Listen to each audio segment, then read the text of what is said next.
আচ্ছা, শ্বশুরবাড়ি ছেলেদের এত সম্মান দেয় কেন? শ্বশুরবাড়ি তো মেয়েদেরও থাকে, তাই না বলেন? তো যাই হোক, আসসালামু আলাইকুম, সবাই কেমন আছেন? আশা করি সবাই ভালো আছেন। আলহামদুলিল্লাহ, আমিও ভালো আছি। এই যে সকাল সকাল উঠে তাকে চা দিয়ে আসছি, আর সে চা পাগল, প্রচুর পরিমাণে চা পাগল। তো তাকে চা দিয়ে আসার পরে তখন আম্মুর এখানে চলে আসলাম আমি। আম্মু দেখছি তার জন্য, তার জামাইয়ের জন্য অনেক রকমের রেসিপি বানাচ্ছে তার জামাইকে খাওয়াবে বলে। তো এই যে এটা প্রথমে, এটা কি জানেন, এটা হলো মাংসের পিঠা।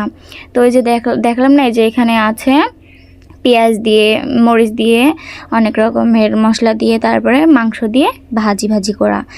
তো তারপরে এই যে এখন আটাটা বেলে নেবে। আটাটা বেলে নেওয়ার পরে অল্প অল্প করে, যে এই যে দেখতে তো পাচ্ছেন যেভাবে মাংসটা দিয়েছে, দেওয়ার পরে এভাবে চাকু দিয়ে কেটে নিতে হবে। তো তারপরে কেটে নেওয়ার পরে যেভাবে শেপ দিতে হবে, যে যে কি জানি বলে, নারিকেল পিঠার মতো, আর আপনারা মনে হয় কুশলি পিঠা, যে যাই হোক, যে যেখানে যা বলেন। তো কিছু আটা বেঁচে গেছিলো, তো সেখানে লুচি বানানো হয়েছে। তারপরে এই যে আমি চুলায় চলে এসেছি।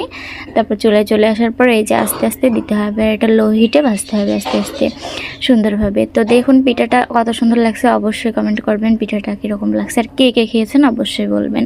আর যদি খেয়ে না থাকেন এইভাবে খাবেন, মানে এত সুন্দর লাগে এই পিঠা। তো দেখুন কি সুন্দর লাগছে দেখতে। এই যে এভাবে লাল লাল হয়ে যাবে, তখন হচ্ছে নামায় নেবেন। আসলে শ্বশুর বাসায় আসলে জামাইদের কত আদর, তাই না বলেন? কথায় আছে না, শ্বশুরবাড়ি মধুর হাঁড়ি, তাই তো, ঠিকই তো এটা। তো এই যে এখানে আরেকটু ছিল, আম্মু তারপরে ভেজে নিয়েছে। ভেজে নেওয়ার পরে এভাবে লাল লাল হয়েছে, তখন তুলে ফেলেছে। আর এই সাইডে এই যে এটা কে কে খেয়েছেন, কে কে বানিয়েছেন অবশ্যই কমেন্ট করবেন, কারণ এটা তো আমার প্রচুর পরিমাণে ভালো লাগে। এটা সকালে এখানে আসলে পরে আমি এটা না খেয়ে আমার শান্তি হয় না। তো এটা কি জানেন, পিস পাউরুটি আর ডিম দিয়ে আর হচ্ছে চিনি দিয়ে আগে প্রথমে ফাটিয়ে রেখে দিতে হয়, তারপরে পিস পাউরুটি ওই যে যেভাবে দিল আম্মু ওইভাবে দিয়ে হালকা, মানে একটু তেল বেশি করে দিয়ে কড়াইতে, তখন হচ্ছে এইভাবে ভাজতে হবে। আর বেশি শক্ত করবেন না, নরম নরম করবেন। এই যে এইভাবে একটা একটা করে তুলে এভাবে আস্তে আস্তে দিয়ে দেবে। তো এটা খেতে কিন্তু খুবই ভালো লাগে। আর মানে কি বলবো, তো আমি না বানাতে যাই আম্মুর দিকে।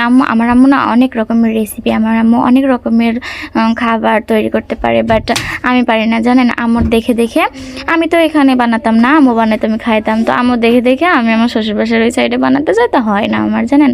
তো এই যে আমি এখন প্লেট সাজাবার ওই দিকে দিয়ে এসেছি। চা মনে খাওয়া হয়ে গেছে। তো এই যে, আর এই পরোটা, তার সকালে পরোটা না খাইলে পরে হয় না এখানে।